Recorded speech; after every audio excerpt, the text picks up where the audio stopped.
Hi there and welcome to Lorena's Labyrinth. My name's Anna Pirelli. The comments that you see here are my views, beliefs, opinions, and sometimes they are not even my fully formed views, beliefs and opinions. However, they are my understandings. Please do retain an open mind and reflect on any of the content and your comfort levels. If your views differ, please feel free to leave a comment. Also remember, it is possible to disagree in respectful ways. My way is not necessarily your way and vice versa. You might also find that some of the content on this playlist in regard to spiritual or universal laws, it resonates with you, meaning it feels right to you, while other laws may not feel right or they may not feel comfortable. If this is the case, the information is either not right for you or it is not right for you right now, and it might never be right for you at any given time. It really doesn't matter. As an earthy and practical person, I can put my hand up with all honesty and say that I have at different times had the same feelings about some of the content in here, and with some of them I still have a level of skepticism within my viewpoints, but I choose to retain an open mind about the things that I don't fully understand for a few reasons. Firstly, because I believe it would be supreme arrogance to think that we all know all of the answers while we have a body, and because what is right for one of us is not necessarily right or suitable for all of us, and I choose to respect the differences. Please do leave your opinions, beliefs.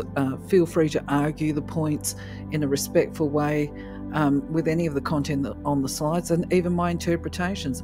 And if you feel that you can add clarity around some of the content, we would all love to see it. Thank you. For now though, let's explore the laws. All creation is governed by law.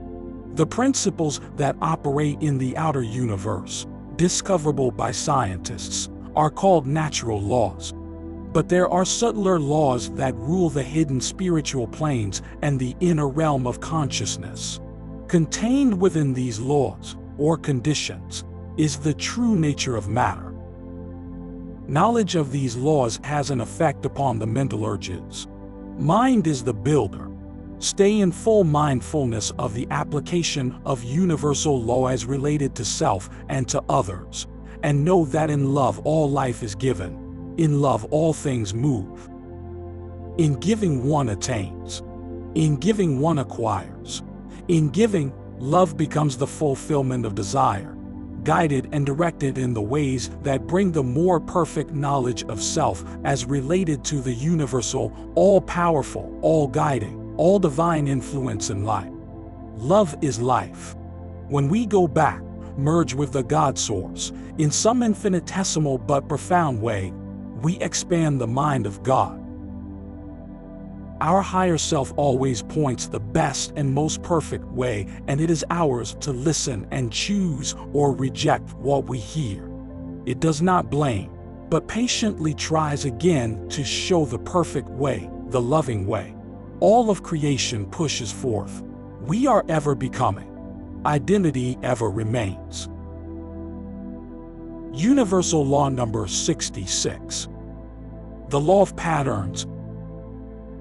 Any habit or pattern, whether we call it good or bad, tends to reassert itself over time unless we break that pattern by doing something different. If it is good, we can reinforce the pattern with small self-rewards.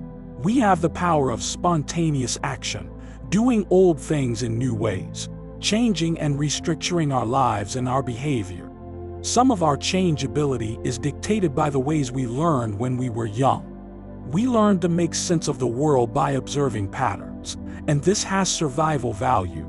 We can correct the patterns we see as dysfunctional, negative or destructive by doing something different that will have sufficient impact to interrupt the old pattern.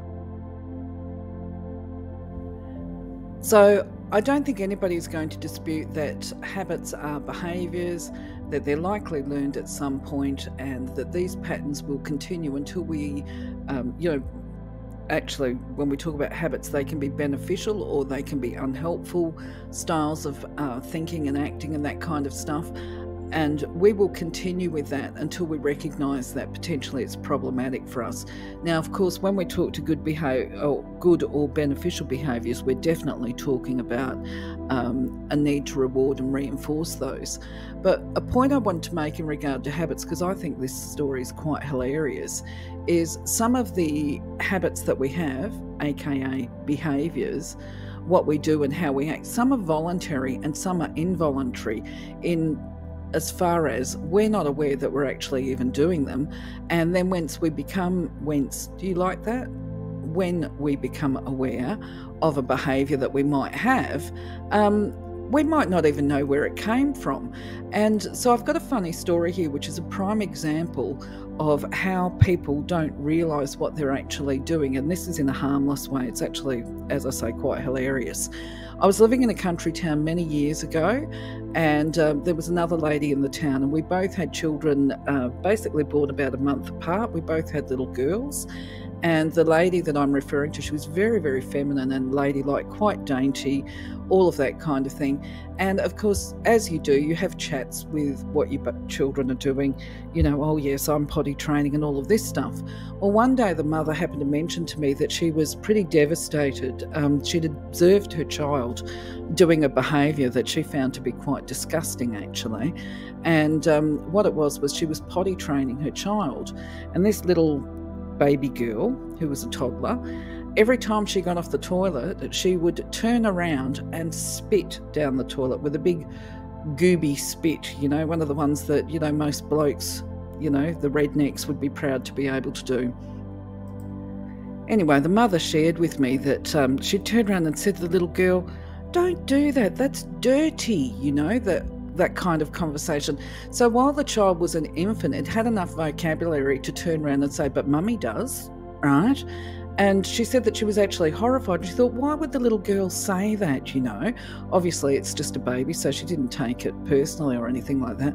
And she said the problem for her was that she actually had caught herself out. She wasn't aware that she did it until the little child had pointed it out, and now she couldn't unsee it, you know, that what you've seen can no longer be unseen. And she said she was absolutely horrified. She doesn't know where the behaviour came from. She doesn't remember anybody in her family life, you know, as a child that used to do that. But obviously the bottom line is it was a trait that she found to be particularly unattractive, so she made a conscious effort to stop it. So in many ways her story supports this law and what it's saying here. And the other thing is too that basically when we talk about modern psychology, neuroscience and patterns of behaviour, well, yes, of course, we can change our behaviours, and that can be, as this lady has identified, through recognising that there's a behaviour there that is not one that she wants to carry forward, so she can change. Now, if we're talking about learned behaviour patterns, interestingly enough, there's a theory in psychology that refers to, which actually I don't think is a very nice test, to be honest. It was where a guy by the name of Pavlov, you know, this is where that Pavlov's dog thing comes in, and it's called conditioned learning, where the dog learns to behave and do certain things because it is given a reward for good behaviour. So that's conditional learning. You can go and do your own research on Pavlov if you're interested in it. But also when we're talking about behaviour change, there's plenty of content out there these days, because regardless of what the behaviour is that you're trying to change, whether it's addiction or patterns of violence or intergenerational trauma and all of this kind of thing, these kind of patterns definitely impact on the individual, but we all can create change, and the modern scientific evidence will support that we make that conscious effort, and then we rebuild, for example, neural pathways if we're looking at neuroscience. And absolutely, if we want to change behaviours, then we do definitely have to do things differently. If we continue with the old behaviours, nothing's going to change. Everything same, stays the same until we make a conscious decision that we're ready to break patterns, that we're ready to create the change in our lives and to create the new patterns. And yes, of course, when we're young, we do learn a lot of our behaviours from parents or primary caregivers, and basically the old patterns of behaviour, and this I think is part of informing self-forgiveness, is that some of the behaviours that we reach at a certain point in time, if we're talking about aggression and that kind of thing, that may have been necessary for survival at some point in our life.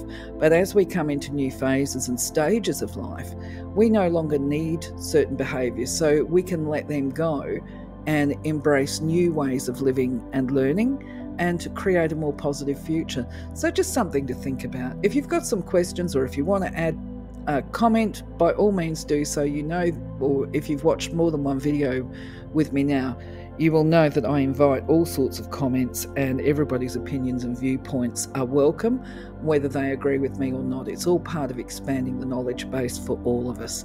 Anyway, for now, I'm going to say take care, love you and leave you. Thank you for being part of my journey, and I'll see you on the next video. Bye-bye for now.